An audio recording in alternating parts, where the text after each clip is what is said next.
ہے نا. تو اس طرح سے یہ سارا واقعہ پیش آیا حضرت آدم علیہ السلام کی تخلیق کا.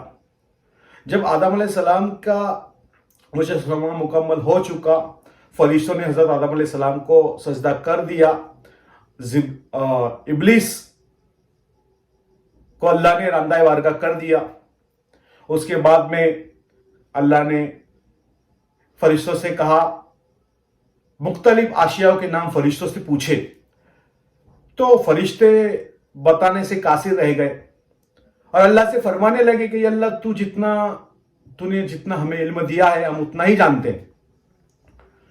پھر اس کے بعد اللہ نے حضرت آدم علیہ السلام سے کہا کہ ان تمام اشیاء کا نام ان فرشتوں کو بتا دو.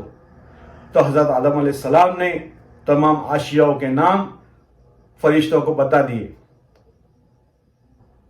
تو اللہ نے پھر کہا کہ میں نے تم سے نہیں کہا تھا کہ میں جو جانتا ہوں وہ تم نہیں جانتے. اب اس کے بعد میں حضرت آدم علیہ السلام کا جنت کا سفر شروع ہوتا ہے. تو اللہ رب العزت نے حضرت آدم علیہ السلام کو حکم دیا کہ جاؤ اب تم جنت میں رہو.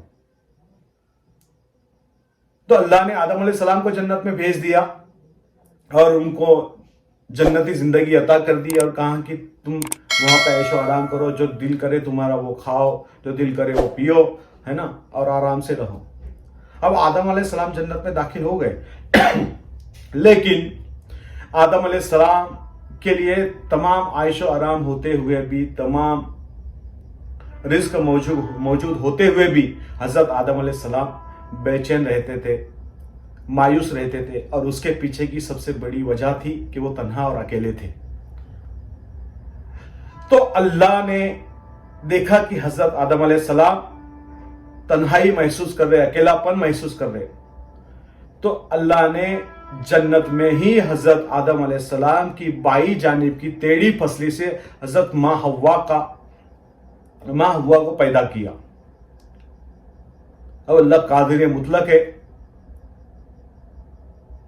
وہ کن کا مالک ہے، وہ چاہے تو کیا نہیں کر سکتا. بہرحال اللہ نے حضرت آدم علیہ السلام کی بائیں پسلی سے حضرت ماں ہوا کو تخلیق دیا، حضرت ماں ہوا کو پیدا کیا. اور پیدا کرنے کی وجہ بنی کہ یہ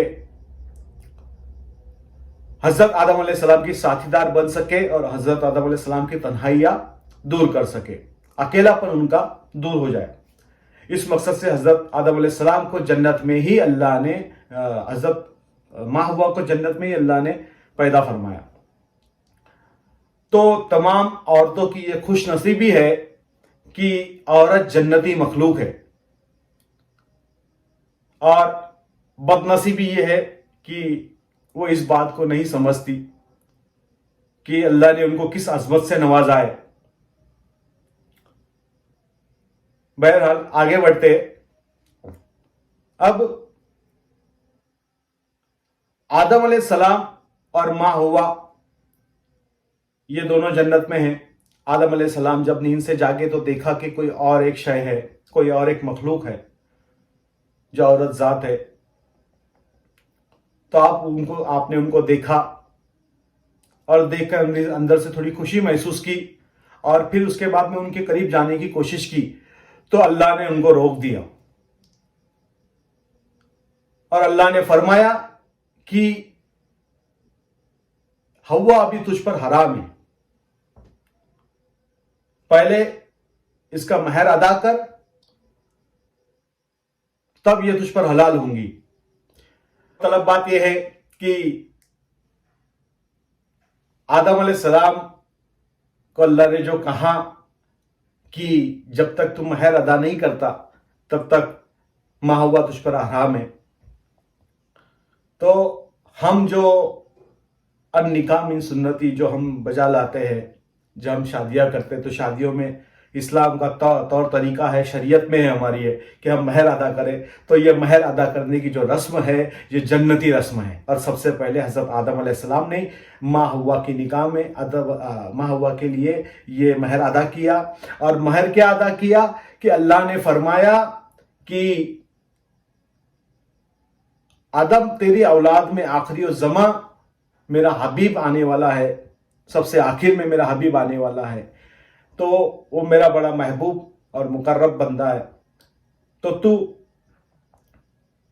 اس پر 20 مرتبہ درود بھیج، اور ایک روایت میں 13 مرتبہ درود بات آئی ہے۔ بہرحال تو حضرت آدم علیہ السلام نے حضور کی بارگاہ میں 20 یا 13 مرتبہ جو بھی تعداد ہے تو درود پیش کیا مہر کی صورت میں۔